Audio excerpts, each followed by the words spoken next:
수험생 여러분 안녕하십니까? 부동산학 개론의 김하선입니다. 자, 여러분 이미 알고 계신 것처럼 우리가 격주로 한 주는 요약 수업을 하고 한 주는 문제풀이 수업을 진행하는 것 알고 계시죠? 그렇기 때문에 지난주에 제1편 총론 부분과 경제론의 앞부분에 대해서 핵심 요약 수업을 진행했고요. 이번 주는 격주 수업이기 때문에 문제풀이 수업으로 진행을 하고자 합니다. 가장 먼저 제1편 부동산학 총론 파트가 나오죠. 자, 부동산학 총론 파트는 크게 세 가지 부분으로 구성이 된다고 보시면 돼요.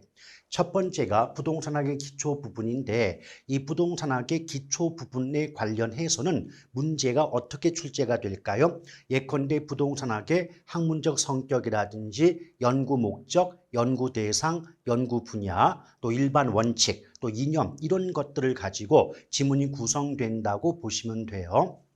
자, 가장 먼저 1번 문제를 보도록 하겠습니다.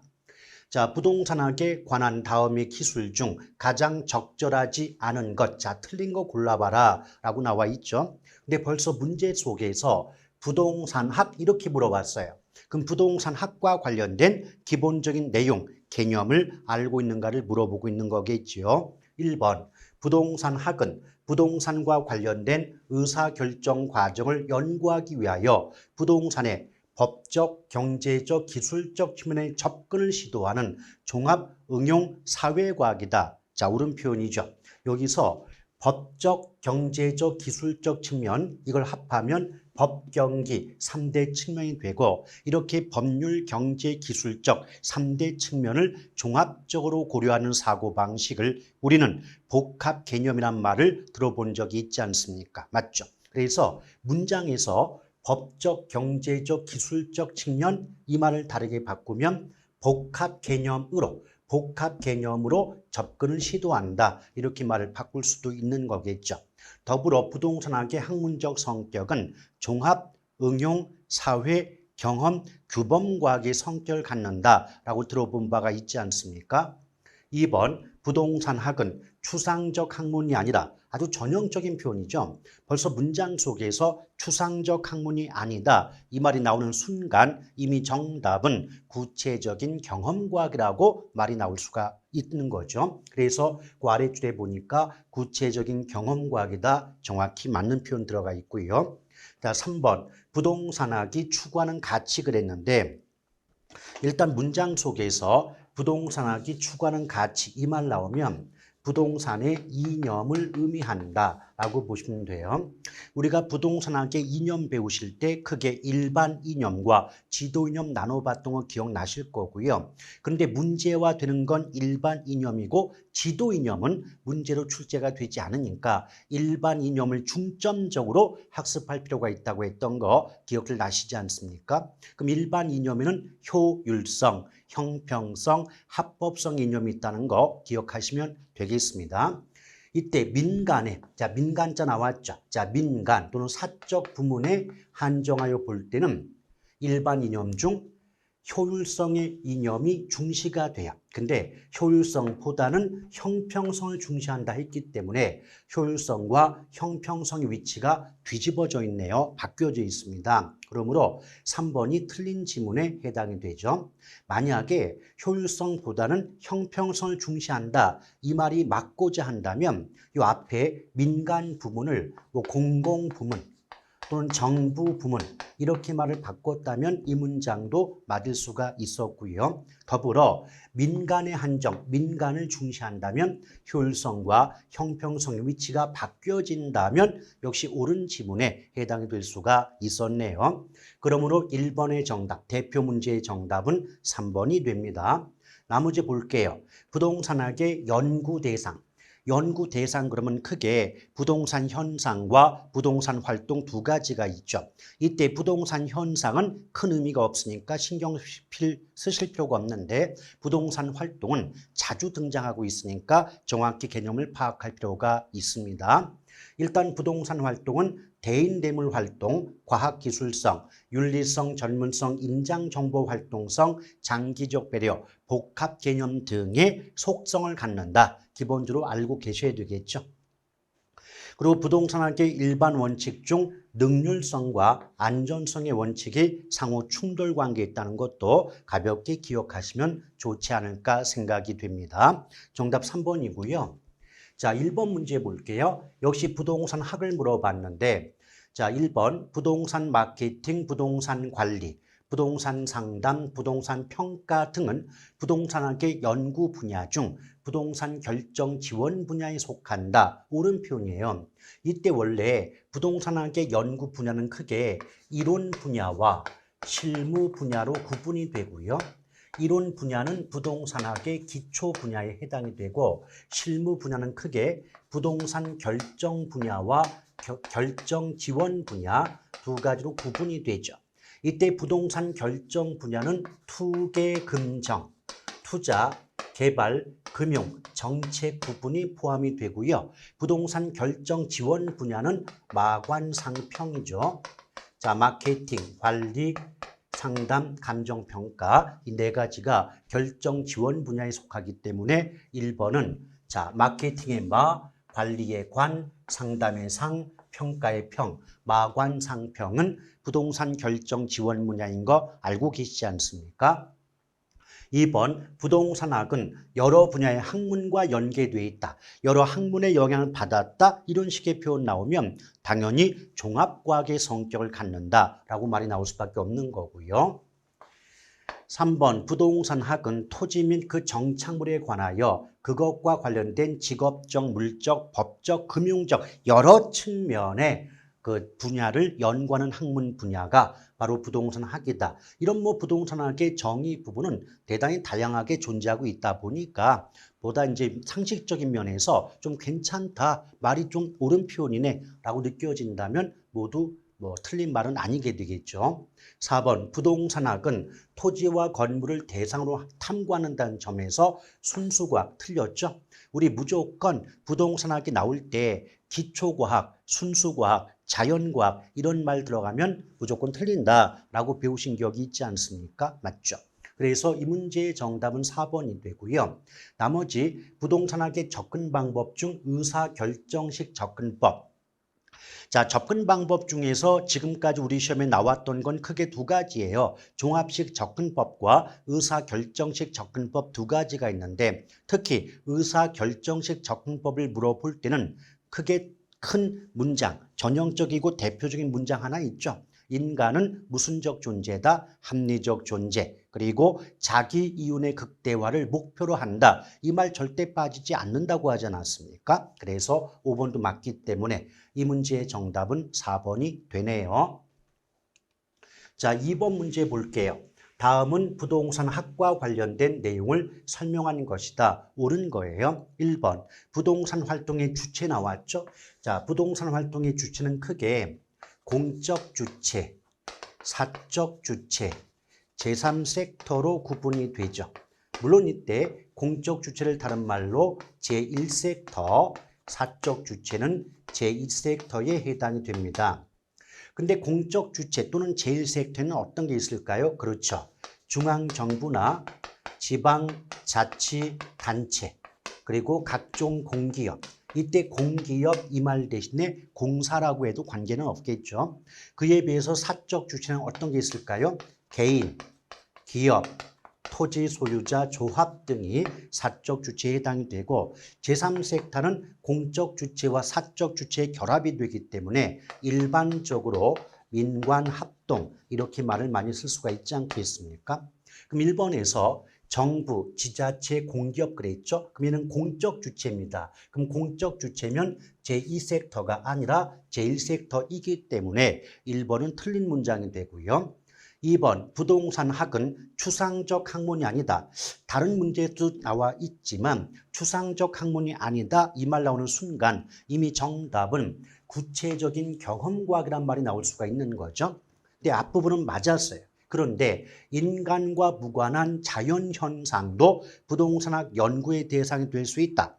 이 점이 잘못됐거든요. 왜냐하면 부동산 활동은 인간과 관계가 있다는 것이고 더불어 부동산학의 학문적 성격 중 부동산학은 사회과학의 성격을 갖는다라고 들어보신 적 있지 않습니까? 그렇죠.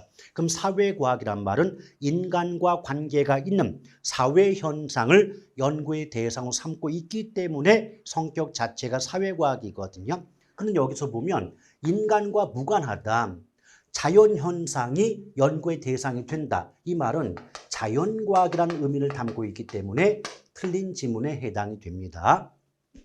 3번 부동산 투자, 부동산 금융, 부동산 개발, 부동산 정책, 부동산 마케팅 등은 부동산의 실무 분야 중 부동산 결정 분야에 속한다 그랬는데 부동산 결정 분야는 투자, 개발, 금융, 정책이에요. 그럼 3번 지문에서 투자, 금융, 개발, 정책까지는 결정 분야에 속하는 게 맞겠지만 마케팅은 결정 지원 분야에 해당이 되기 때문에 이 부분으로서 잘못된 지문에 해당이 됩니다.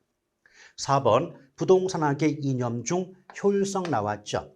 자, 효율성은 기본적으로 사적 주체, 민간 부문과 관계가 있기 때문에 당연히 사익과 연결성을 갖게 돼요. 근데 사적이란 말 나오면서 공익과 연결이 된다 했기 때문에 4번은 틀린 지문에 해당이 됩니다. 그럼 5번이 답인 것 같은데 자 5번 부동산학이 추구하는 가치 이 자체가 부동산학의 이념이죠. 네, 정부라고 했어요. 공적 부문에 한정하여 볼 때는 형평성이 효율성보다 중시된다. 당연히 옳은 말이죠. 그래서 2번의 정답은 5번이 되겠습니다. 자, 3번 문제 볼게요. 역시 부동산 학을 물어봤죠. 가장 적절치 못한 것, 즉 틀린 거 골라라. 1번 부동산 학은 인간과의 관계에서 비롯되는 문제점을 인식, 개선 방안을 연구하는 사회과학이라 할 수 있다. 맞습니다.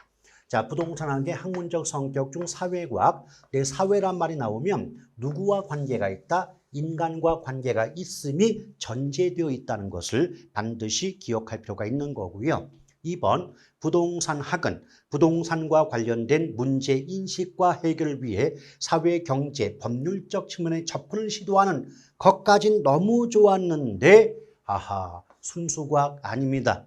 우리 부동산을 투자해서 부동산을 통해서 돈을 벌 때 얼마나 음흉합니까? 절대 부동산은 순수할 수가 없는 거예요. 아시겠죠? 그래서 뭐 이게 농담 삼아 얘기를 드렸지만 일단 부동산 학 나오는데 기초과학, 순수과학, 자연과학 이런 말은 절대로 안 된다는 거 알고 계시죠? 그래서 이 문제의 정답은 2번이 되네요. 나머지 인간이 부동산을 대상으로 전개하는 여러 관리적 측면의 행위 이것이 부동산 활동의 뜻이에요. 근데 부동산 활동의 뜻을 보니까 그 행위의 어떤 행위의 주체, 주인공이 인간이 되는 거죠. 그래서 부동산 활동의 주체는 인간이고 그런 관점에서 부동산 활동의 속성 중 대인 활동의 속성을 갖는다 이렇게 말이 나올 수 있는 것이고요. 또한 그 행위의 대상은 다른 말로 객체라고 할 수 있겠죠. 그럼 부동산 활동의 대상 객체가 부동산이라는 물건이 되기 때문에 대물 활동의 속성을 띈다. 이렇게 말이 나오게 되는 겁니다. 자, 4번 부동산학의 일반 원칙 중 기회비용을 고려한 합리적 선택. 또 이렇게 말 나오면 벌써 경제성의 원칙이 답인 거고요.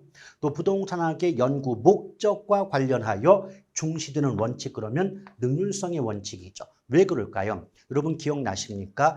여러 학자들의 다양한 주장이 존재하고 있지만 그 다양한 주장 속에서 공통적인 내용을 뽑아내게 되면 부동산 학은 인간과 부동산의 관계 개선 및 부동산 활동의 능률화의 원리 및 응용 기술을 개척함에 목적이 있는 종합 응용 사회과학이다. 이런 식의 문장 들어보신 적이 있잖아요. 그렇죠? 그러면 부동산 활동의 능률화의 원리 및 응용 기술을 개척하는 것이 부동산학의 연구 목적이 되니까 이 연구 목적에 능률화의 원리, 능률자가 나오지 않았습니까? 그래서 부동산학의 연구 목적과 관련하여 가장 중시되는 원칙이 무엇이냐고 물어본다면 정답은 능률성의 원칙이 된다. 가볍게 기억하시면 되겠네요.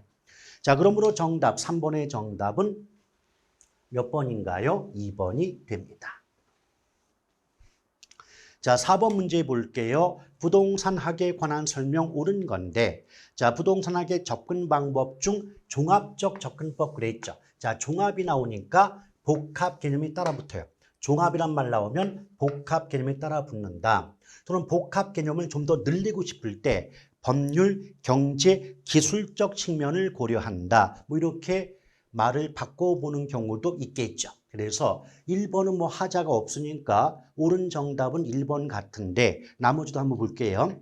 자, 부동산학의 접근 방법 중 분산식 그랬거든요. 근데 뒤를 보니까 인간은 합리적 존재, 자기윤회 극대화를 목표. 이거 의사결정식 접근법 아닌가요? 그렇죠? 그래서 분산식 틀렸고요. 3번 부동산학의 이념. 부동산학이 나아가야 할 방향성을 의미한다. 그런데 효율성을 바탕으로 공익과 사익의 조화를 추구한다. 여러분 알고 계시겠지만 공익과 사익은 성격 자체가 상호 충돌 관계에 있어요. 그러면 상충 관계는 공익과 사익의 적절한 조화를 도모하는 원리 또는 이념은 효율성이 아니라 합법성이죠. 자, 4번 볼게요. 부동산 활동의 주체 중 개인, 기업, 토지 소유자 조업.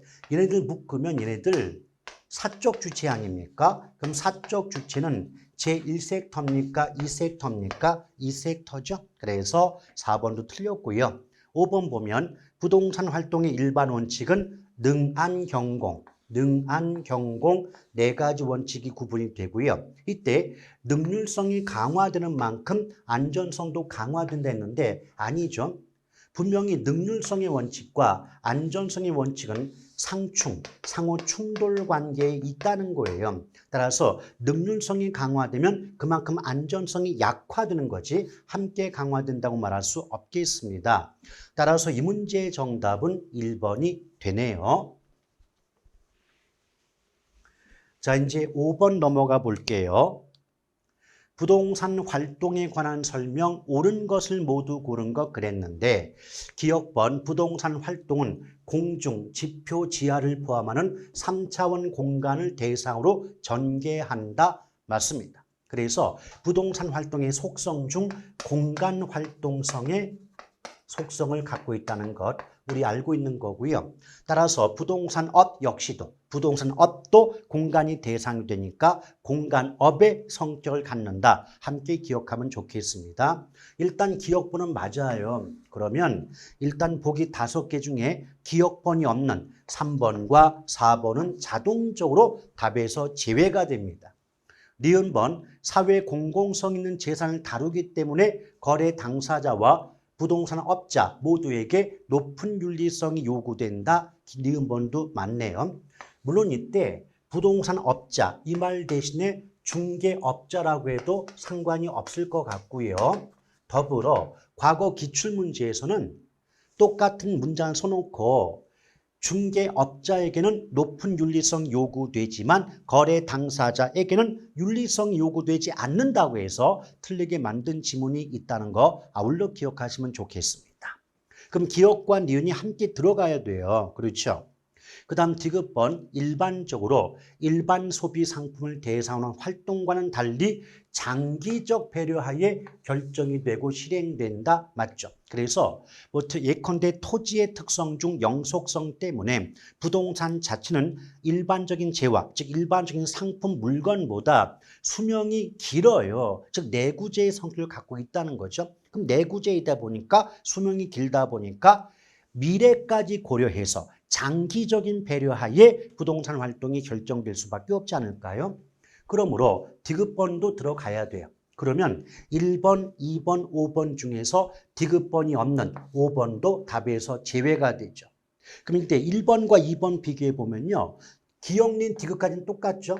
근데 만약에 리을번이 맞는다면 굳이 미음번까지 보지 않고도 이 문제의 정답이 2번임을 알 수가 있겠죠. 자, 리을번 볼게요.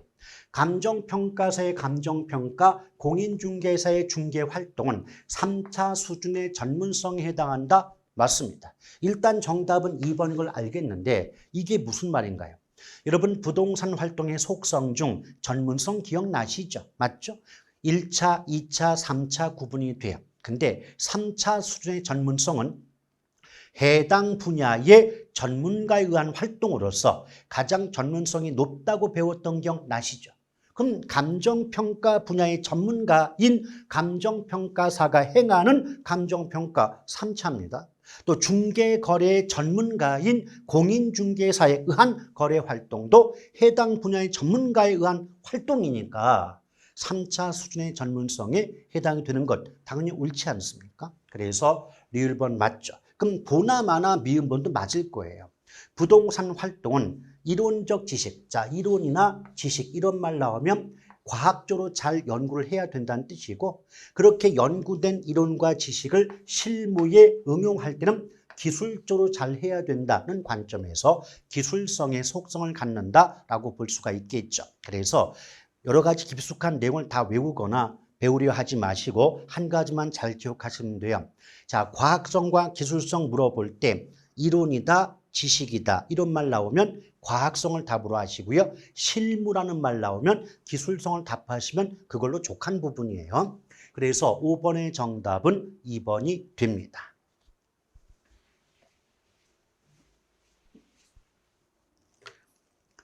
자, 그 다음 6번 볼게요. 부동산 활동에 관한 다음의 서술 중 틀린 건데요. 1번 부동산 활동의 주체가 인간이라는 관점에서 대인 활동, 또 활동의 객체, 대상이 부동산이라는 물건이라는 관점에서 대물 활동의 속성을 갖는다. 맞고요. 자, 2번 부동산 활동을 소유 활동과 거래 활동으로 구분을 합니다. 내 소유 활동에는 최유효 이용의 원리가 적용이 되고 또 거래 활동에는 거래질서 확립의 원리가 적용이 된다. 맞죠? 그래서 어떻게 기억하면 돼요? 소유하니까 이용하겠죠. 소유하니까 이용하고 거래하니까 거래한다. 이렇게 기억하신다면 어렵지 않게 정답 구할 수 있고 더불어 이와 같은 내용은 부동산 학의 일반 원칙 중 능률성의 원칙과 관계가 있습니다. 능률성의 원칙과 관련이 있다는 걸 함께 기억하는 게 좋을 것 같아요.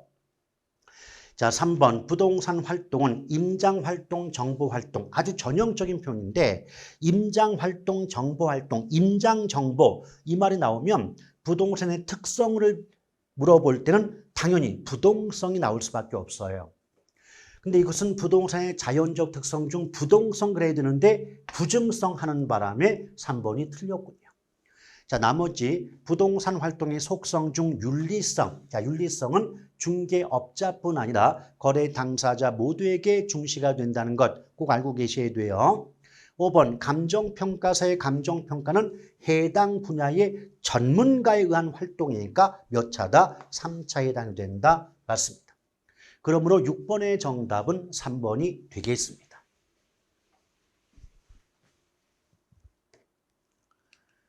자, 7번 볼게요. 한국표준산업분류상에 부동산업에 해당하지 않는 거 그랬는데 일단은 자, 부동산업은 원래 이제 대분류, 중분류, 소분류, 세분류, 세세분류 이렇게 구분이 돼요. 근데 여기서 일단 이제 세분류와 세세분류만 놓고 본다면 자, 부동산 임대업이 있어요. 부동산 임대업이 있고 그다음에 개발 및 공급업이 있죠. 개발 및 공급업. 그 외에 부동산 관리업도 있고요. 또 부동산 중개 자문 및 감정평가업. 이렇게 이제 세 분류가 나뉘어지겠죠. 근데 여기서 임대업과 개발 공급업까지는 주비기. 주비기가 뭘까요? 주거, 비주거, 기타 부동산 임대업으로 구분이 되죠. 그래서 부동산 임대업은 주거용 부동산 임대업, 비주거용 부동산 임대업, 기타 부동산 임대업으로 구분이 돼요. 마찬가지로 개발 및 공급업도 주거용 부동산 개발 및 공급업, 비주거용 그리고 기타 부동산 개발 및 공급업으로 구분됩니다. 그러나 관리업은 관리업은 주비, 즉 주거용과 비주거용 부동산 관리업은 있어도 기타 부동산 관리업은 없다는 거 조심할 필요가 있죠. 자, 관리업은 기타가 없어요. 그다음 중개, 자문, 감정평가업도요. 자, 중개 및 대리업이 있겠죠. 중개 및 대리업, 그리고 투자 자문업, 그리고 이제 감정평가업, 이런 것들이 이제 묶여가지고 이제 세분화될 수가 있는데, 이때 조심할 건 투자 자문업은 있어도 투자업이나 금융업은 없다는 것 아울러 함께 기억하시면 좋겠습니다. 자, 이걸 바탕으로 볼게요. 1번에 기타 부동산 개발 및 공급업. 자, 임대업이나 개발 공급업은 주비기, 기가 있다 그랬죠. 자, 주거용 부동산 관리업, 그리고 부동산 중개 및 대리업, 부동산 투자 및 금융업, 이런 거 없다 그랬어요. 4번이 답이고, 비주거용 부동산 임대업 맞습니다. 그래서 7번의 정답은 4번이 되겠네요. 자, 그 다음 8번. 역시 한국 표준 산업 분류에 따른 부동산업의 세 분류 항목으로 옳지 않은 것, 세 분류인데요. 이거 이제 감정평가사 기출문제거든요. 근데 딱 보셔도요, 우리가 제가 지우긴 했지만, 자, 부동산 임대업, 개발 및 공급업, 관리업, 중개 및 대리업, 그 다음에 뭐 투자 자문업, 감정평가 이렇게 구분된 적이 있지 않나요? 근데 그 구분에서 건설업은 없어요. 건설업은 없죠. 여기 임대업도 있고 관리업도 있고 개발 공급업도 있고 중개 자문 및 감정평가업, 모두 우리가 앞에서 지웠지만 다 써봤던 내용 아니겠습니까? 근데 분류 중에 건설업이란 말 자체가 없어요. 그래서 이 문제의 정답은 1번이 된다라고 보시면 되겠죠. 자, 이제 부동산의 개념 및 분류 파트로 넘어가도록 하겠습니다. 근데 이 부동산의 개념 및 분류는요, 반드시 한 문제 정도가 매년 출제가 되고 있기 때문에 정확한 학습이 요구된다라고 볼 수가 있어요. 일단 부동산의 개념 파트는요, 복합 개념의 부동산과 복합 부동산의 차이점 정확히 구분하고 있는가를 주로 물어보고 있는 거고요. 또 분류 파트에서는 토지의 분류와 주택의 분류에 대해서 역시 알고 있는가를 매년 물어보고 있는 거니까 정확하게 숙지하시고 인지하실 필요가 있겠습니다. 자, 대표 문제 볼게요. 다음은 부동산 개념에 관한 설명 적합하지 않은 건데, 일단 부동산 개념 나왔잖아요. 그러면 가장 먼저 이거 복합 개념의 부동산 아니면 복합 부동산 물어보겠구나. 이걸 염두에 둘 필요가 있어요. 근데 벌써 복합 개념이 나오면 제가 그랬죠. 복합 개념 이 말은 어느 파트를 불문하고 나오면 법률, 경제, 기술, 법경기 3대 측면을 모두 고려한다, 포함한다 라고 본다 하지 않았습니까? 그렇죠. 이때 기술적 개념은 다른 말로 물리적 측면, 물리적 개념으로 바꿔볼 수도 있는 거고요. 더불어 내용을 설명하기 앞서서 법률과 경제는 형태가 없기 때문에 무형적 측면, 또 기술 또는 물리는 형태가 있기 때문에 유형적 측면의 개념으로 나눠볼 수도 있죠. 이미 알고 계시겠지만 법경기 3대 측면 중에서 부동산의 개념과 관련해서는 가장 많이 물어보는 게 법률적 개념의 부동산인 건 알고 계실 거예요.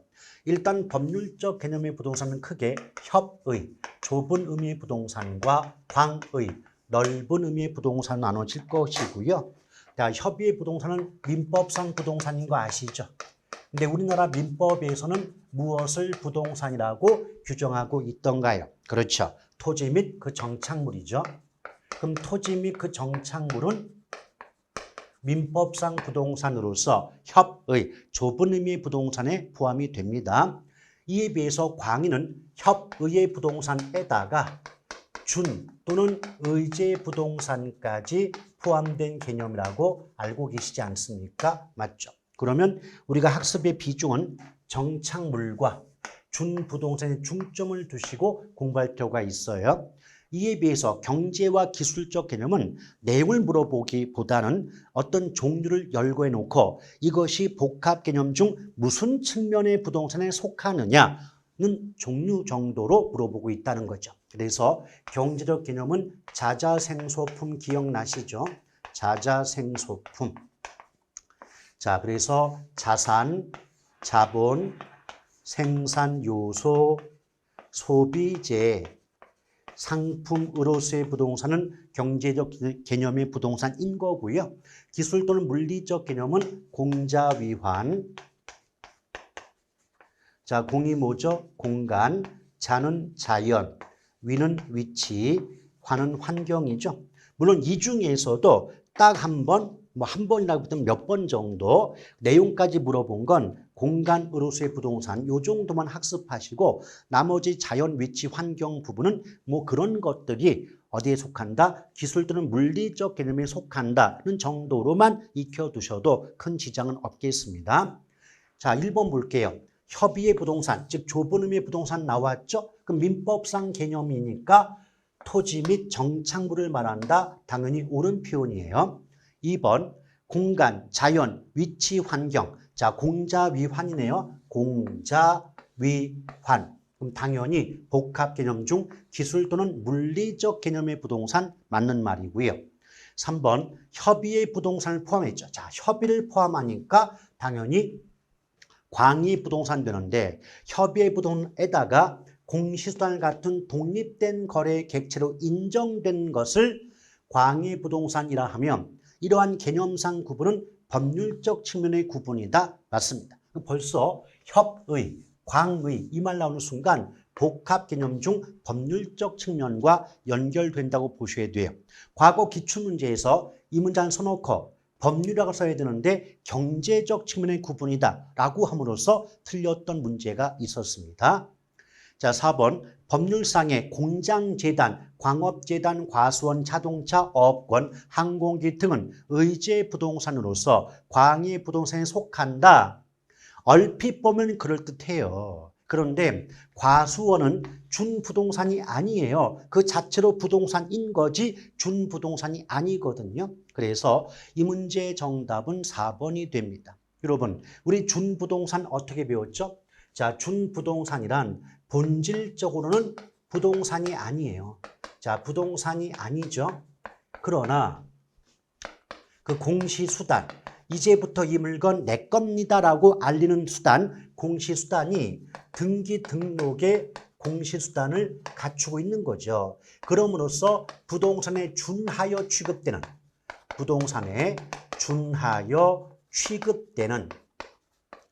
특정의 동산 등을 우린 뭐라 그래요? 준부동산이라고 배웠던 기억이 있지 않습니까? 맞죠? 그러면 과수원은 아예 처음부터 그 자체로 부동산인 거지 부동산이 아니었다라고 말할 수 없지 않습니까? 그래서 준부동산에 포함이 안 되기 때문에 이 문제의 정답은 4번이 되겠고요.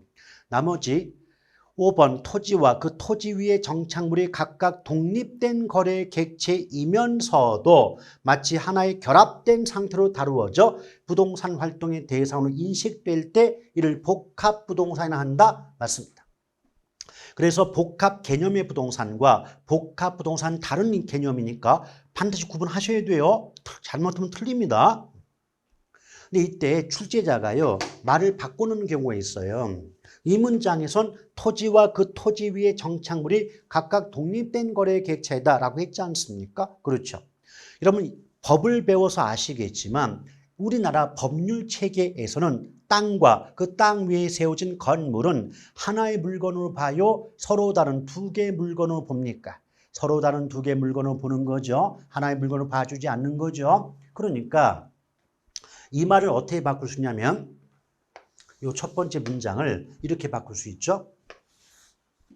자, 법률적으로, 자, 법적으로는 서로 다른 두 개의 물건이 결합하여 일체로 거래되거나 또 용도상 상호 불가분의 관계에 있는 경우 이를 복합부동산이라 한다라고 출제된 적도 있다는 겁니다. 그러니까 지금 5번 지문의 내용 그 문장 표현하고 지금 제가 칠판에 썼던 이 문장 표현하고 내용을 해석해 보면 둘 다 똑같은 말이에요. 다만 문장으로만 놓고 본다면 다른 말 쓴 것처럼 보이겠지만 사실 해석해 보면 같은 말이다. 그래서 비슷한 내용, 같은 내용을 담고 있는 여러 가지 문장은 많이 알아두는 것이 문제 해결에 도움이 되지 않겠나 싶어서 하나 써봤습니다. 이때 조심할 건 뭐냐면 이때 자 지금 일체로 나왔죠. 일체로나 불가분 이 말 나오면 이 자체가 복합부동산인데 특히 복합부동산은 감정평가 시 일괄평가의 대상이 된다는 점을 아울러 기억해 두시면 좋지 않을까 생각이 듭니다. 자, 그래서 지금 대표 문제의 정답은 4번이고요. 자, 그 다음 1번 볼게요. 부동산의 개념에 관한 설명 가장 옳은 거 그랬는데 자, 복합 개념 나왔죠? 자, 복합 개념의 부동산 중 법률과 기술적 개념은 유형적 측면이다. 이미 틀렸죠. 제가 앞에서 뭐라 했어요? 법률과 경제가 무형이고 기술이 유형 그랬는데 기술적 개념은 유형이 맞지만 법률적 개념은 무형적 측면인데 기술과 더불어 유형이라고 했기 때문에 이미 틀렸다라고 보시면 돼요.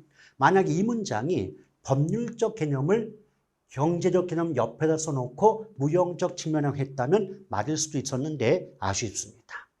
자, 2번 명인 방법을 구비한 수목의 집단, 권원에 의하여 타인의 토지에 재배되는 농작물들은 토지의 일부로 취급된다. 여기서 토지의 일부로 취급되는 건 종속정착물이에요. 그래서 토지의 일부가 됐기 때문에 땅이 매매된다면 땅과 더불어 매수인에게 넘어가는 게 종속정착물이거든요. 그런데 앞문장 명인 방법을 갖춘 수목의 집단이나 권원에 의하여 타인의 토지에 재배되고 있는 농작물은 대표적인 독립정착물이에요. 그럼 종류로는 독립정착물인데 뒤에 내용을 종속정착물로 취급하고 있기 때문에 앞뒤 궁합이 맞지 않음으로써 틀렸습니다. 어떻게 해야 되겠습니까? 토지와는 독립하여 독립된 거래의 객체가 될 수 있다고 했다면 맞을 수가 있었는데 아쉽네요. 자, 3번 준부동산은 부동산과 공시수단이 같거나 비슷. 쉽게 말하면 부동산과 공시수단이 어떻게 등기 등록의 공시수단을 가지고 있기 때문에 부동산과 공시수단이 같거나 비슷하다고 보는 거죠. 그래서 부동산에 준하여 취급되는 특정의 동산 등까지 좋았습니다. 그런데 여기서 보면 토지와 건물은 법률상 별개의 물건이죠. 서로 다른 두 개의 물건이죠. 그런데 그 법적으로는 서로 다른 두 개의 물건인 토지와 건물이 일체로 나왔어요. 일체로 이용 거래될 때는 그 자체가 복합 부동산이 되는 거예요. 그럼 복합 부동산의 경우는 감정평가 시 개별평가의 대상이 됩니까? 일괄평가의 대상이 됩니까? 일괄평가의 대상이 된다라고 제가 이미 써놓지 않았습니까? 그렇죠? 그래서 3번도 틀렸고요. 4번 임대수익의 증대를 목적으로 임대주택에 부착된 냉장고는 정착물로서 부동산으로 간주된다. 맞네요. 그래서 우리가 정착물의 구분 기준 중에 하나가 가치의 상승, 수익의 증진 등을 목적으로 그것을 의도하여 부착된 물건은 정착물로 본다라는 기준이 있거든요. 자, 5번 토지 및 정착물에 준부동산을 결합하여 광해부동산을 한다까지 좋았고 근데 부동산과 동산의 공시수단은 원칙적으로 동일. 이게 말이 됩니까? 동산과 부동산의 공시수단은 다르죠. 예컨대 동산의 공시수단 그러면 인도나 점유가 되고요. 부동산의 공시수단은 등기나 등록이잖아요. 그럼 부동산과 동산의 공시수단은 다르다고 나와야 되는데 동일하다, 같다고 했기 때문에 틀렸습니다. 그러므로 이 문제의 정답은 4번이 되겠습니다. 자, 2번 볼게요. 정착물에 관한 다음의 서술 중 틀린 겁니다. 1번 정착물이란 토지나 건물 등에 부착되어 지속적으로 사용됨이 사회 경제적으로 타당하다고 인정되는 물건을 말한다. 맞죠? 그래서 이때 조심할 게 한 가지 있어요. 단순히 땅이나 건물에 부착, 즉 붙어 있다고 해서 정착물로 보는 것이 아니라 그 부착의 상태, 이용의 상태가 지속적이고 계속적일 때 비로소 정착물로 본다는 거예요. 그렇기 때문에 비록 토지나 건물에 부착되어 있다 할지라도 그 부착의 상태, 또 이용의 상태가 임시적이거나 일시적인 부착물은 정착물로 보지 않는 거죠. 정착물로 보지 않는다. 그럼 여기에 대표가 뭐냐면 신문 가판대라든가 뭐 비닐하우스, 뭐 판잣집, 공중전화 박스. 이것 이외에 우리 시험에 자주 나오는 내용 중에 하나가 뭐냐면 가식 중에 수목이에요. 자, 가식 중에 수목. 자, 가식이란 말 나오는 그 순간 이미 정착물로 보지 않는다는 것 가볍게 좀 알아두면 좋겠네요. 자, 2번 거래 정착물, 가사 정착물, 농업 정착물 등은 임차인 정착물로서 정착물로 보지 않는다. 맞죠? 제가 수업할 때 정착물이란 말이 나와도 앞에 임차인, 임차자 이 말이 들어가 있으면 걔네들은 정착물로 보지 않는다고 했던 거 기억나시죠? 그래서 정확하게 거래, 가사, 농업 정착물은 묶으면 임차자 정착물이고 임차자란 말이 들어가는 순간 정착물이란 말이 있다 할지라도 정착물로 본다, 안 본다? 안 본다. 그렇죠. 이건 정착물의 구분 기준이 있어요. 정착물을 구분하는 기준에 여러 가지가 있죠. 그 여러 가지 기준 4가지 정도가 있는데 4가지 모두 다 볼 건 없고요. 그게 2가지만 익혀두시면 돼요. 첫 번째가 설치 주체예요. 이 설치 주체를 다른 말로 거래 당사자와의 관계 이렇게 말을 바꾸는 경우도 있죠. 그러니까 집주인과 세입자 이렇게 말을 바꾸는데 똑같은 냉장고, 뭐 VTR, 뭐 TV, 에어컨, 세탁기가 있다 할지라도 그런 물건을 임대인이 부착했다, 임대인이 설치했다 그러면 정착물로 봐줘요. 근데 임차인이 설치한 물건은 정착물로 보지 않는다는 것 차이점 구분하셔야 되는 거고요. 2번째 기준이 바로 뭐다? 부착 방법이에요. 이 부착 방법은 원칙과 예외가 있다는 거죠. 원칙과 예외가 있다. 원칙적으로는요, 그 토지나 건물 등에 부착된 물건을 물리적 손상 없이 쉽게 제거할 수 있다면 정착물로 보지 않아요. 자, 그래서 물리적인 손상 없이 제거가 가능하다면 얘는 정착물로 보지 않아요. 그럼 정착물로 보지 않는다는 건 다른 말로 부동산으로 간주하지 않는다는 것이고 그 말은 결국 동산으로 본다는 말과 같습니다. 이게 원칙이죠. 근데 예외가 뭐냐면 비록 물리적 손상 없이 제거가 가능하다 할지라도 그 물건을 제거함으로써 기능상 하자가 발생하거나 또는 효용이 감소하는 경우에는 그때는 정착물로 본다. 차이점을 잘 구분해 두시면 좋겠습니다. 자, 3번 볼게요. 토지의 일부가 된 물건은 토지 매매 시 토지와 함께 매수인에게 양도된다 했는데 포인트가 있죠. 토지의 일부. 자, 토지의 일부가 된 이 말 나오면 얘는 종속정착물을 의미합니다. 종속정착물. 그래서 그 토지 일부가 됐으니까 땅 자체가 누군가에게 매매, 팔려 넘어간다면 땅의 일부인 나도 땅과 더불어 함께 매수인에게 양도될 수밖에 없겠죠. 근데 이런 종속정착물의 가장 대표가 매년 경작의 노력을 요하지 않는 나무나 다년생 식물이에요. 이때 매년 경작의 노력을 요하지 않는다. 그 말이 뭐냐면 인간이 재배하지 않았다는 거예요.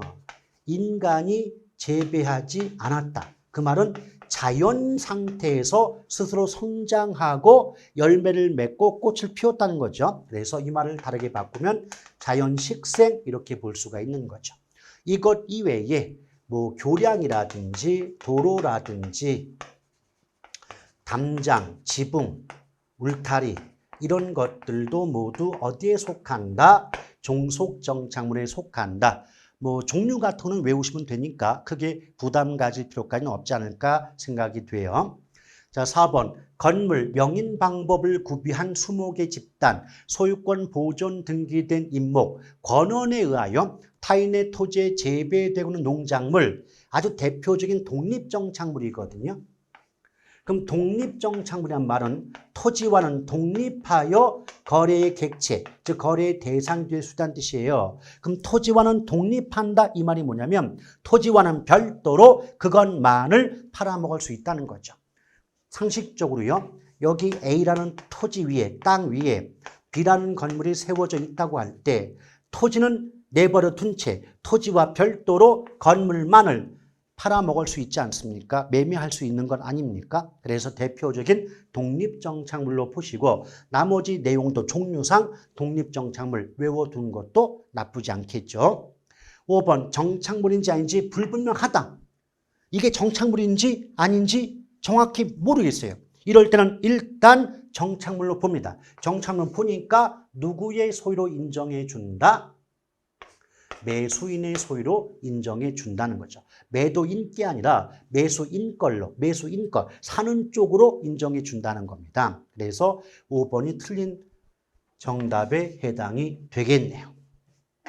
자, 2번까지 보고요. 다음 문제부터는 다음 시간으로 이어가도록 하겠습니다.